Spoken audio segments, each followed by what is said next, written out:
பாட்டி, இன்னைக்கு சாயங்காலம் புட்டு செய்யலாமா? சரி லட்சுமி, செய்யலாம். நீங்க சொல்லி கொடுங்க பாட்டி, நான் செய்யறேன். சரி லட்சுமி.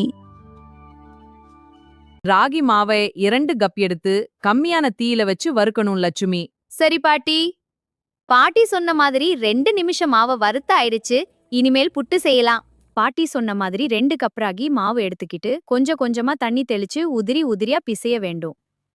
மாவு உதிரி உதிரியாக இருக்க வேண்டும். கையில் அழுத்தி பிடித்தால் ஈரப்பதம் தெரிய வேண்டும். இதுவே சரியான பதம். புட்டுக்கு மாவு ரெடி பண்ணியாச்சு. மாவை நல்லா அழுத்தி அமுக்கி ஒரு 10 நிமிஷம் ஊற வைக்க வேண்டும். மூடி வைத்து விட வேண்டும். இப்ப நாம தேங்காய் ரெடி பண்ணலாம். பாட்டி சொன்ன மாதிரி புட்டுக்கெல்லாம் ரெடி பண்ணியாச்சு. தேங்காய் துருவி விட்டு பாட்டி சொன்ன மாதிரி அடி இருக்கும். பித்தளை பாத்திர தண்ணீர் விட வேண்டும். அதுக்கு மேல் புட்டுக்குழல் அடித்த தண்ணீர் ஊற்றி அந்த புட்டுக்குள்ள வைக்க வேண்டும். இந்த அருகில் இருக்கும் புட்டுக்குழலி அடியில் ஜல்லட அந்த குழல் அடியில் ஸ்பூனை வைத்து அழுத்தி தள்ளினா அழகான புட்டு உடையாமல் வெளியில் வரும். புட்டு வெந்தவுடன் ஒரு தட்டில் இலையில் பரப்பி. ஆமா, சாஃப்டா இருக்கு.